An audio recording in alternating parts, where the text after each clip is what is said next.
სად და როგორ წარმოგიდგენია საკუთარი თავი 10 წლის შემდეგ? რამდენიმე დღის წინ 92 წლის ადამიანი გავიცანი პარკში და მკითხე თუ რა იყო მისი აზრით მთავარი ცხოვრებაში და მან მიპასუხა რომ თავარი სწორედ სიცოცხლეა, სწორედ რომ ცოცხლობთ, რომ ჯანმრთელად ვართ, რომ ოჯახის წევრები ბედნიერად გვყავს და ჩვენ სამშობლოში მშვიდობა, აი ეს არის თავარი. ხშირად ადამიანს გვავიწყდება რომ ოდესღაც მოვკვდებით, ოდესღაც გარდავიცვლებით, ეს არ გვახსოვს სამწუხაროდ.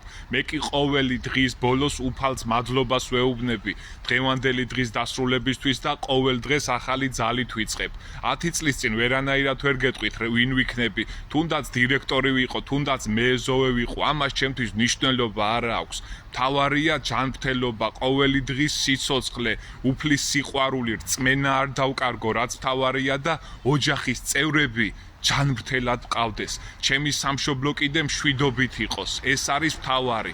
ყოველ დღე ამას ვევედრები უფალს, ყოველ დღე ამას ვევედრები. 10 წლის მერე ნამდვილად არ ვიცი, მაგრამ ხვალინდელი დღისთვის ვიბრძვი, ვცხოვრობ და მადლობას ვეუბნები უფალს ახალი დღის დადგომისთვის.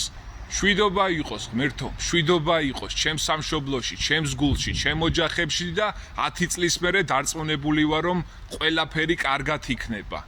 წარმატებები ყველას ხალხო.